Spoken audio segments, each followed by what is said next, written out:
আসসালামু আলাইকুম ভিউয়ার্স, ভিডিওটা শেষ পর্যন্ত দেখার সবার কাছে আকুল রিকোয়েস্ট থাকলো।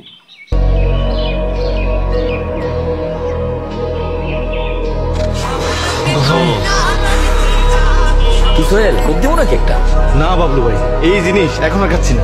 কেন, কি হলো? শোনো না, এটা তো ওই জায়গা। কি সুলতান সুলেমান, তুমি নাকি কইছো ও ওই জায়গা? হ্যাঁ। আরে মিয়ারা, কোক মোটে ওই জায়গা নেই। 138 বছর ধরে 190টা দেশে লোকে কোক খায়। তুরস্কে খায়, স্পেনে খায়, দুবাইতে খায়। আর ফিলিস্তিনে তো কোকের ফ্যাক্টরি আছে। আর ফিলিস্তিনে তো কোকের ফ্যাক্টরি আছে। এতদিন ধরে এত কষ্ট করে চুপ থাকার চেষ্টা করলাম, আর পারলাম না। ধৈর্যের বাদ ভাঙে গেছে রে ভাই।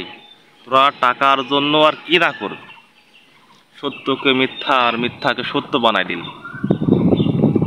বুঝছো? আমার কথা হচ্ছে, তুমি যদি ন্যায়ের পক্ষে থেকে একজনকে উপকার করতে না পারো, তাহলে তোমাদের দ্বারা যাতে তার জন্য ক্ষতি না হয়। তুমি তো উপকার করতেছো না তোমার ভাইকে, তোমার মুমিন ভাইদেরকে, আর তোমার টাকার জন্য, ঠিক আছে, বিক্রি করে দিয়েছো নিজের ইমানকে।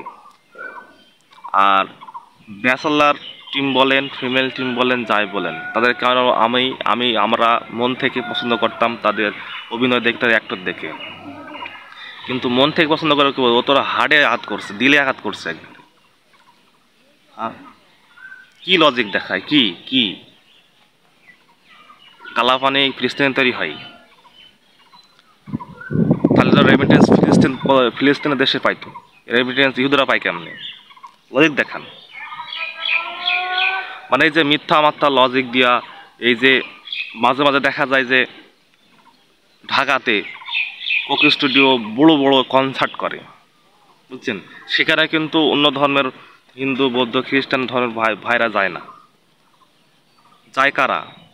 আমার মতো, আপনার মতো স্বার্থপর, নির্লজ্জ, বেহায়া জাতি মুসলিমরা যায়।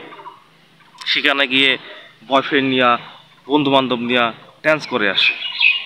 আর এদিকে ফেসবুকে কমেন্ট বক্সে লিখে যাই, হ্যাঁ তো আমি যাইতে পারতাম, আমি ফিলিস্তিনে গিয়ে আমার ভাইদের পক্ষে হয়ে আমি যুদ্ধ করতাম, আমি প্রতিবাদী হইতাম, ইত্যাদি ইত্যাদি।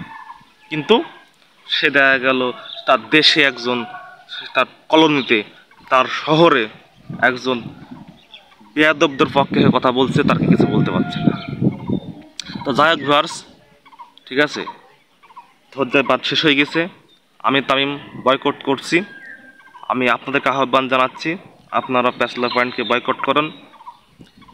কোক স্টুডিও যে শো আছে, বয়কট করেন নিজ দায়িত্বে।